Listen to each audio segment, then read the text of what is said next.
There comes a time in every man's life where they need to look at themselves, look into themselves, and realize, oh frick, I'm old.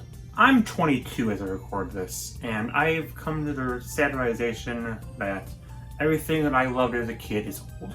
Every movie and show and game and toy I grew up with now is slowly approaching or already hit 20 years old. And surprisingly, I'm not the only person growing old. There's like millions of people born around the same time I was. I've also noticed that slowly but surely the 2000s era is slowly becoming popular, nostalgic even, as people start to grow up. I noticed an increasing amount of people talking about 2000s era stuff, and people saying that that era was the peak of various mediums. And then there's the telltale sign of nostalgia. People are praising something and using it as evidence that something went downhill. There was a small rise in 2000s nostalgia throughout the later 2010s. Shrek took over the web, Town had a revival, the Wii and DS became really popular, but things really hit a turning point in the 2020s, which makes sense. The nostalgia cycle is 20 years, they say, but like, not only do we have more examples of 2000s things blowing up online, but a film came around called Turning Red. You might have heard of it.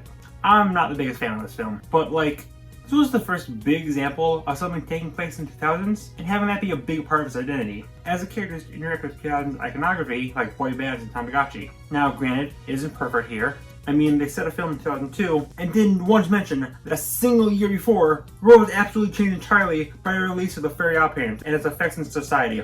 Really not acknowledging its impact makes the film feel pointless. But it set up the final domino for the 2000s to finally take grasp in pop culture. Here's why that's weird. I want you to think about the 80s. What vibe does it have?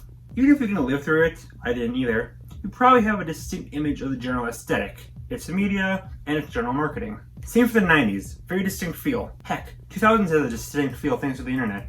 What's the vibe of the 2000s? Bright pink neon? Darker and edgier? Electronic and techy? Full of attitude? Punk? It's literally all of those things, but none of them work together. They're all completely separate. Unlike other decades where they have their own distinct style. Then there's the thing of, think of stuff from the 2000s. A lot of that stuff is coming from the 90s or even the early 2010s. Look at the best 2000s cartoons, for example. What shows up? SpongeBob, Ed and Eddie, Courage the Cowardly Dog, Powerpuff Girls, and so on. Powerpuff was from 98 and the other three were 99. The greatest 2000s shows are all from the 90s. Okay, that's branched off from cartoons, those have bbeen around forever. How about something that's a bit more recent, something that came out in this decade, that became popular in this decade? The internet. Newgrounds started this decade, as did YouTube. Except, no, Newgrounds was around since 1995. And arguably its most iconic character, Pico, debuted in 1999. YouTube, well, it did start in the 2000s, and a lot of big name early YouTubers like Smosh and Living Orange were in fact 2000s, though Orange was surprisingly only 2009. Then there's something like Gangnam Style, like the face of viral music videos. And that was 2012. How about memes? With how big memes on the internet, you would think they'd be super long reaching, but most big name ones were early 2000s. Doge, 2010. Nine Cat, 2011. Grumpy Cat, 2012. While a few rage comic memes were from the 2000s, like Trollface, some were 2010, like Lol Guy. Heck, Cool Math Games was 97. I really want to focus on this image. This is such a weird mismatch of things from all across time. Like Arthur, which was 96, Riff Ruffman, which was 2006, and Adventure Time regular show, which was both in 2010. My bones are dust. The biggest thing I realized about nostalgia is you have to forget about something for it to be nostalgic. For example, SpongeBob was my absolute favorite cartoon growing up. I was obsessed with it. But while I can't feel nostalgic for specific episodes and characters and moments and flash games, the show as a whole I can never feel nostalgic for, since it never left my life. I've watched it my entire life, and it's been relevant via memes forever. Contrast that to some of my other favorite cartoons as a kid, like Phineas and Ferb or Foster's Home, which I did kind of forget about for a time, and thus I feel nostalgic for them. But that's a weird thing, since the way the internet is now, it's impossible to just forget something. Maybe it's just me who grew up watching YouTube channels like Nostalgic Critic, Angry Video Game Nerd, or Back Nerd Comedy, who always talk about 80s and 90s stuff, and how they're always reflecting on themselves as kids, while since we have the internet now, we can easily access anything. And thus, I know way more about older generations than I really want to. I always see YouTubers be like, lol, I'm sure you kids don't know what this is, so I'll explain it. I'm like, no motherfucker, I know. The internet keeps telling me how awful I am because I wasn't born able to see Waterworld in theaters. The internet era makes it impossible to forget anything. And thus, it's kind of hard to feel nostalgic for something that never left. Okay, so like, is there anything actually good or memorable about this decade? Well, it's a little hard to nail it all down because it varies person to person. But I'm gonna use the single best resource I can find to consolidate all this data. Tier Maker. The internet started really big around this time. Let's start with that. I played a lot of Flash games as a kid, mostly based on already existing properties. All official games you can find on places like Nick.com, DisneyChannel.com, and CartoonNetwork.com. And of course, the second I started feeling nostalgic for all these, Flash was shut down, running all these games unplayable. Also, while watching 2000's originating, I did play a lot of cool math games, but I also played a frick ton of fan Flash games, most notably the Super Smash Flash series, and just about literally anything with Mario in it. Most were bad. There's also things like Webkins, where I have a million stuffed animals rotting away somewhere. Club Penguin was a whole session of mine. Sunk so much time into that. And there's also stuff like Pop Tropica and Toontown, which I have some fond memories for, but most of my time was Penguin's Webkins. I've seen some animations, like the Duck Song, which I'm pretty sure I can still say off the top of my head. Super Mario Bros. Z was a huge obsession of mine. Crossover between Mario and Sonic, which retold the story of Dragon Ball Z. If you're even vaguely familiar with this, you know how hard it goes. Like, the fight scenes are way better than you'd expect from early fan animation. And Mecha Sonic is somehow a legitimately terrifying threat. There's also this animation I thought I imagined where Toad sung "We're Not Gonna Take It," but it's real. My life has been proved eventually.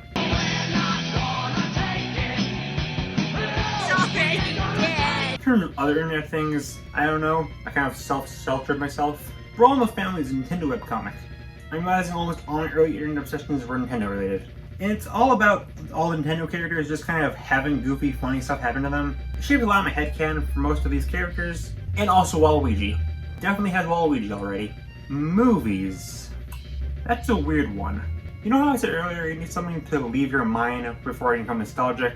Well, almost all the big kids films from this decade remained popular. Every Pixar film stayed iconic throughout their run, as did most Disney and DreamWorks films. And that's pretty much the only big kids films that were out this decade. A few became forgotten though, and those are all inevitably brought back via either memes or becoming cult classics. Video games. Oh boy. So I never had a GameCube or any non-Nintendo console, so all my nostalgia comes from the Wii and DS. This was the first sign I saw of 2000's nostalgia rising, with memes of people hiding the DS while their parents came in, Mario's, and Picture Chat being popular for a time, along with Gen 4 Pokemon going from a punch bag to very well loved.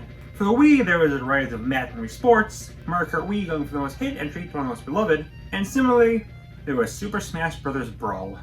Oh god, I could talk about this game forever. I sunk so many hours into it.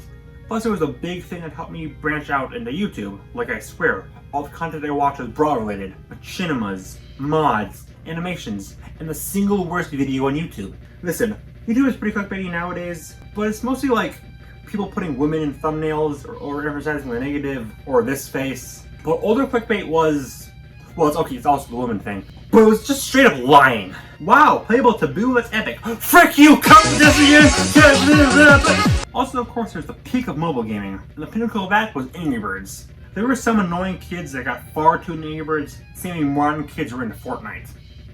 It was me, I know some annoying kids. 2000's anime is weird for me. That's for shows based on things I already liked. I didn't watch anime until very recently, so I can't really comment on anything here, other than the internet being a big reason why I even realized anime existed. These were all anime I saw everywhere early internet, and in general in the 2000s, before eventually watching them myself. And here's a few I've seen talked about, but I've never personally seen.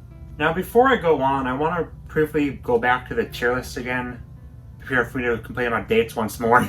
Okay, first, not only did Ronald's Play Place debut in the 90s, but the logo isn't even accurate. This is the 90s version. The 2000 version was called McDonald's Play Place. What's a fun time playing in these?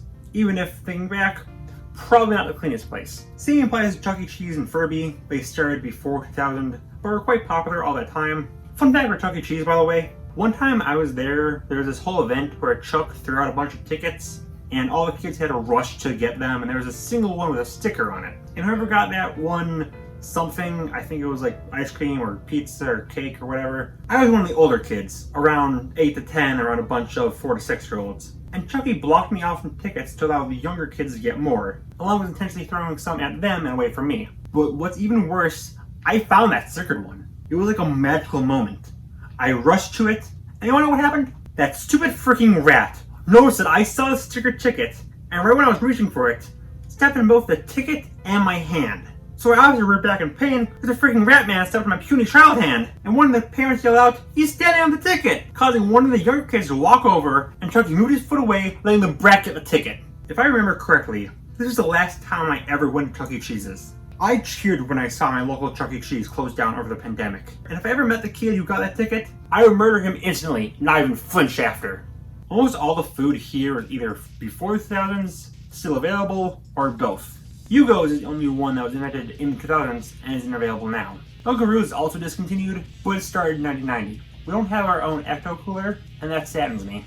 At least for a lot of things I mentioned before, while they might have not been invented in the 2000s, they at least peaked in popularity in that time. That's not the case for a lot of toys listed here. Nerf, Will's Pet Shop, and especially Lego are still popular now, and available in those stores. Then there's those hecking bees! I had a few of those, no idea where they are, and I have no idea why I wanted them. Tech Deck, one of the first huge trends I didn't really understand. Why play with a small skateboard when you can just ride a normal one? Then I found one, and I immediately got it. Zoo Pals, holy frick. These were just placed to look like animals, but I love these so much. This might be the most nostalgia I have for anything outside of cartoons or things related to Brawl. Kids Bop, the songs made by kids for kids. They all suck, but I love listening to these covers. I had a few CDs, I'm afraid to say. Those colorful skateboards in that tent game, are those still things that happen in elementary school? I hope so, those are rad. Silly bands. I'll never understand why I was obsessed with these, but I very much was. Pretty sure all of mine snapped after a few days. Of course, there's 2000's music, which is commercials. Oh boy. I might want to do a whole video of 2000s era commercials. Seeing things like Lego City and the Shirley Temple DVD commercial pop up as memes was just a massive sucker punch to nostalgia. Obviously, the Big 3 Kids Network had tons of memorable commercials. If you want to see me talk about Cartoon Network commercials, I highly recommend this video. It's my personal favorite video I've made. And if you want me to talk about Nick or Disney Channel commercials, please recommend some in the comments. I really want to make videos on these. Webcams are listed here, and they really fall into two categories: still relevant or completely replaced, and only mention to joke about how they've been replaced. I can't say they're really nostalgic either way. Okay, so while this isn't on the list, I want to talk about what my biggest toy obsession was as a kid, and that is, starting in 2008, Vinylimations. These are about 3-inch toys that resemble Mickey Mouse and were made by Disney, available exclusively in Disney parks and stores. You might have noticed a few in the background of my videos. Yeah, I have a couple. A few. 100. 271 or so. It all started with this one, Pete from the 2000's set. You now know why I'm obsessed with him. Congratulations. I have every single Stitch related one ever released. They started phasing these out around 2016, and they were completely gone by 2018. But the 50th anniversary of Disney World did release a special set. I actually have one. This is a skeleton. He's cool. I love him. He's my friend. I clearly have a lot of fondness for these figures. Who knows, every YouTuber has at least one extremely specific video topic they make only for themselves.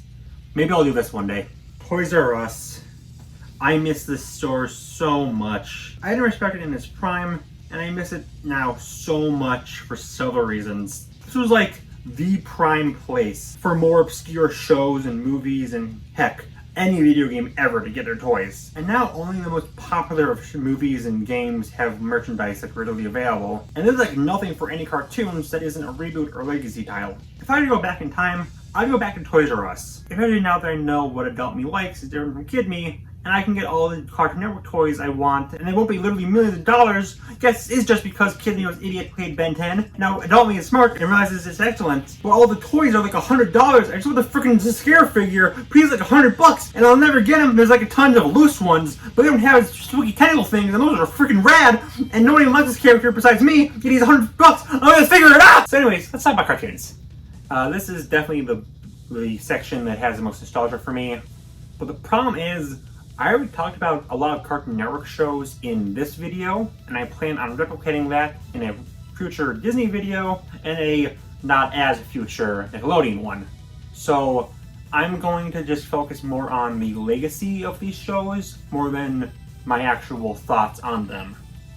Let's get into this. Cartoon Network is obviously the thing I'm most associated with, but honestly, wasn't super into it as a kid. Easily my least favorite of the networks. Again, see my Zscare rant. But I do have some memories of these shows. again see this video, plus my review of The Courage, and especially Foster's Home. That was easily my favorite Cartoon Network show as a kid. I think I underestimated how much Grim Adventures of Billy and Mandy meant to me as a child. I picked up on so many lines and moments on rewatch, the movie I always loved, and I hold several characters, specifically the main three, the Nurgles, in special regards. Candy is another big nostalgic part for me. I remember being obsessed with Sticky Beard for some reason. Secret Saturdays, as mentioned here, got me interested in cryptids, and then there's Chowder and Flapjack. Love these two a lot, even if at the time, I felt like I was the only one who did. Also these, despite not being 2000 shows, I loved.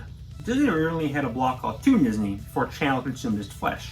There were two big shows here for me. The first is Buzz Lightyear of StarClan. This show ratios the frick out of Lightyear. Characters are great, the villains are memorable, the show is so imaginative and colorful, put on Disney+. The other show is House of Mouse, the greatest crossover ever. Every Disney film at the time are all together in one club, watching cartoons. Basically heaven for a young Disney fan like me. But then we got Disney Channel, which brought Proud Family, Compostable, American Dragon, Dave the Barbarian, Lilo and Stitch, and Phineas and Ferb. I'll definitely talk about all these in my Disney ranking video, but I really want to focus on the last two. Lilo and Stitch, if you didn't pick up, is basically my childhood. Stitch remains one of my favorite characters ever created, and I watched this show religiously. I can still name most of the experience off the top of my head, which is the best one. Then there's Phineas and Ferb. This rivals SpongeBob as the show of my childhood. I've talked about it a lot. I'm so glad this was a show that got the internet's fabled meme revival. Then there's Nick. I haven't visited this one, but from what I remember, they have the best lineup. Danny Phantom, Cat Scratch, Gator Zim, Barnyard, Pam Madagascar, Teenage Robot, Jimmy Neutron, El Tigre, Fairy Odd Parents, and the Peak of SpongeBob.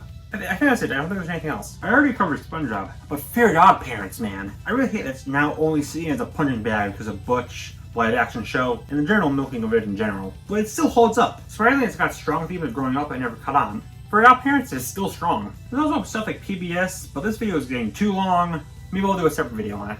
And that's it. That's all the notable cartoons from the 2000s. Oh yeah, there's also... Listen, we all know Avatar fricks hard. The most interesting thing is how I think this was one of the pioneers in getting the 2000s to be more accepted and beloved. Avatar was always a respected show, but only in the animation community. It was unknown outside of it. Then it got released on Netflix. Now it's legit iconic. I walked into Walmart recently, and they had Avatar toys. I said before, you can't find toys from modern cartoons. Here we are with a decade and a half show getting toys. Not to mention I can reference Avatar, and people will get the reference now. That's just so surreal. Heck, it's got the highest honor anything can get, having so many videos on it that I physically cannot make one that shares a new opinion. That really sucks.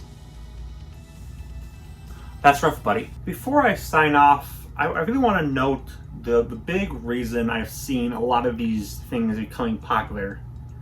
Spite.